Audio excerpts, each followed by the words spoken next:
Hey, I'm Pastor Roberto Ortiz. God bless you. My name is Pastor Jasenia Ortiz. And we're the lead pastors on Visible Church. We've been pastoring since 2017, and the call of God was so strong in us that we decided to step in faith. I remember when I was at home, and my wife came to me in the kitchen, and she said, "It's time to step in faith." And I said, "Okay, let's do it." We definitely felt the call of God over our lives, and if there's one thing that the Lord told us, that we were going to be, it was going to be a visible church, and that's where the mission and the vision of the church became, which is a church after the broken and lost, demonstrating the power of God through a visible transformation. I mean, we feel as though God has been calling us to be not just the ordinary church where we just go inside those four walls to worship, but when we go outside those four walls and really go after the broken. And so that's why I feel God has called us for this time and for this season. I started ministry when I was the age of 17. God had been calling me to work with youth back in Boston, MA. Became the regional VP leader of that region, in charge of about 54, 60 churches at that time. And as subsequently God increased my calling right into preaching, so the evangelistical call came upon me, and that's when we started really getting ground and reaching souls. I've always been interested in reaching people and showing them that there is hope, and the fire, the desire to really add value to people became so prevalent in my life that I knew I was called for such a time as this. When I answered the call, I remember at the kitchen, I was washing dishes, and my wife came around and she said, "It's time." I looked at her and I said, "For what? It's time. You ready for it. You got to step in." And I understood then it was heavy. It was not a service. It was not people running around. It was just simply a home setting. My wife, being led by God, she said, "It is time." And I heard God through her voice, and I said, "Okay, God, I'll step in." Working with the group of people that God has given us, I mean, we've heard stories of where they were and where they are now, and we just can see the power of God over their lives, which continuously pushes us to and encourages to continue this walk of faith, right? And so just to know that there are people that are still struggling, that are still going through whatever they're going through, but they're willing to still remain and stay firm and be the visible church that God has called us to be. I mean, it's just happy. We're just excited to be called for this church, visible church.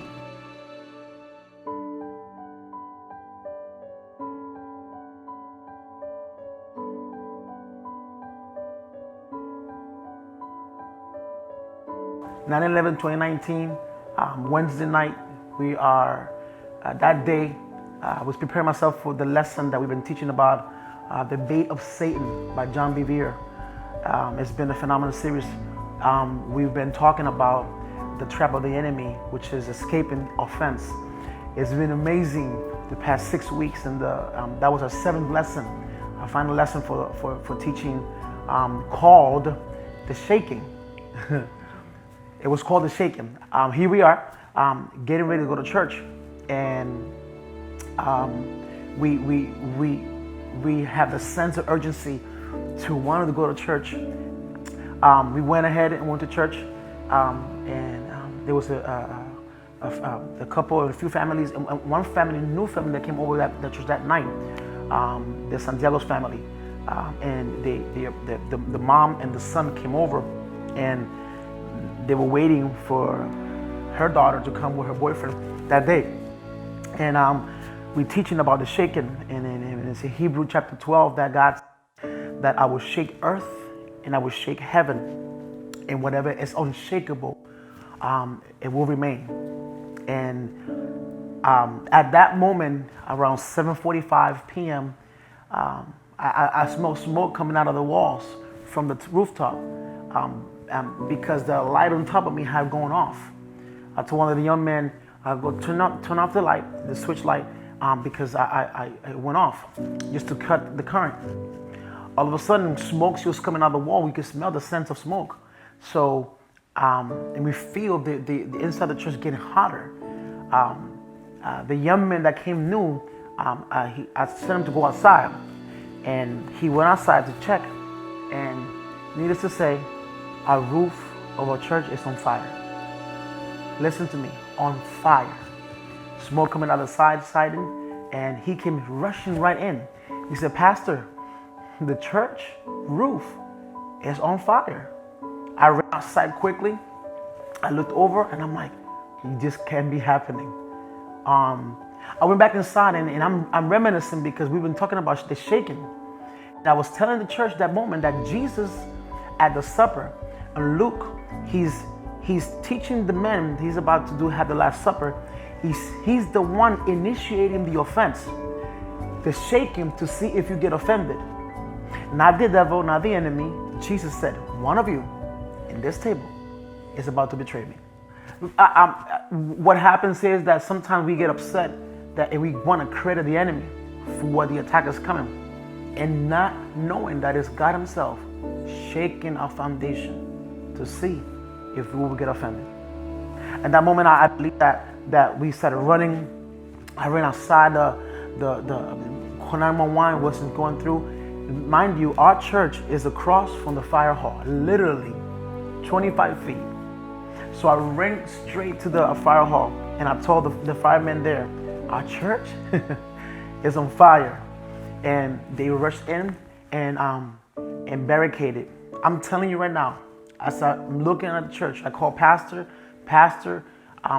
She was on her way to the church because she could not believe it. I said, babe, the church is on fire. She says, what? No. Yes, it is. Our church is on fire.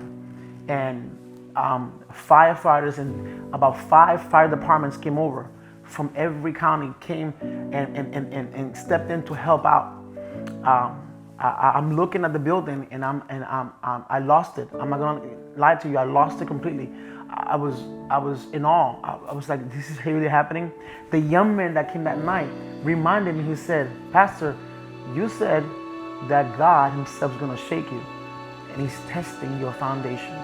I broke down in tears because true or not, that day I was teaching something that God was putting me through, not knowing that our church was going to catch fire. So when I got that call, I was like, this cannot be true. Is he playing with me right now?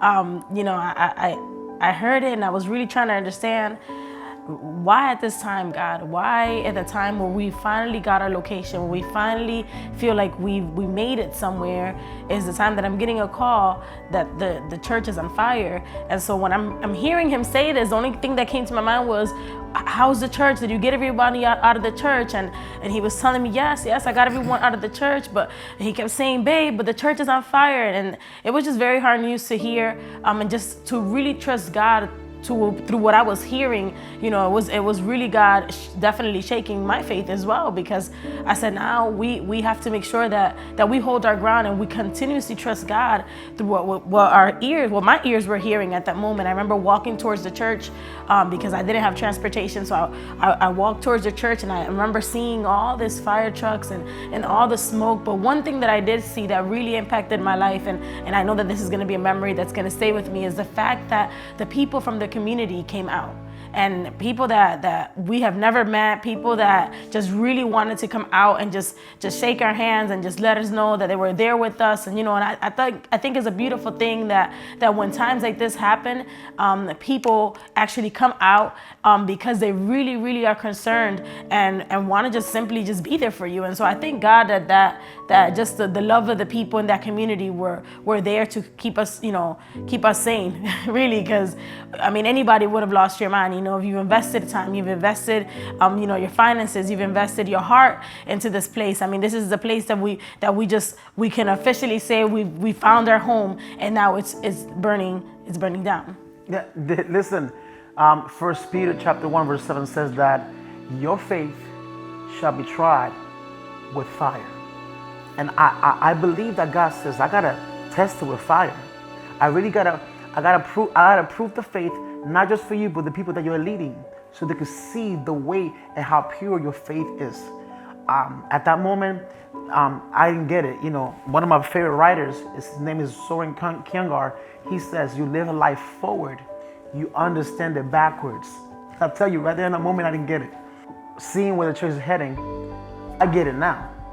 The church has become visible. Now, she said it earlier. The fire was bringing people out to see. Even if they would come to see, be nosy and trying to see the fires going on, yet God used that fire to bring them out and to make us visible. As they make us visible, the fire itself in a moment, it's harmful to us, but God used the fire to bless us. And where the church is heading, my God, the church is heading at the right direction because of the fire. It has definitely helped us increase our faith and trusting God in this season. The church right now, we're outdoors, in our tent, just being visible to the community. I mean, the people are coming by, just looking at us worship outdoors. And so I just thank the Lord for the church that we have, that regardless of the situation, regardless of having that tent right outside of our church, seeing that location and what it has gone through, the church has still been faithful and been committed, and they come every Sunday faithfully, understanding that the task that God has called us to do is to reach the people, to reach the community, to reach the lost and broken. And so that's what we're doing, and we're going to continue to do that. The process that we're in right now is simply you're going to see that the damage was not done by the fire. It was the water. The firefighters brought the water to put the fire out, and the fire only damaged the entire ceiling. But what destroyed the entire church was the water that was trying to put out the fire. We lost sound equipment. We lost the chairs that we invested so much money into it. We lost it all inside because of the water. I mean, completely devastation. The smoke of the fire, you could sense it in the atmosphere. The church is not the place of worship no more, but yet in the midst of the mess of the ashes, we can see beauty. We can see something powerful that God is doing. We started the process of rebuilding before the fire. The week of, we have invested close to $2,000 in dumpsters and materials just to begin the process of rebuilding the inside of the church. And in that moment, the very next day, Wednesday, 9/11/2019, the fire happens. We are in the process of rebuilding the property. We want a place that where people could come, they could feel the love of God, and they could be encouraged, empowered, and edified. That God's word can flow in the atmosphere, and even in the building that it was intended to be destroyed, God turned it into good. We are reaching out to you because the Bible says that unity is what God is calling the church to be a part of. We must be a body. Some are arms, some are legs, arms and feet, but we are composed. We are connected to the same body.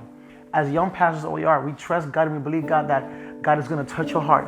God is going to really move you in compassion to donate and give to this ministry. And I believe we could raise the money just by you coming together with us.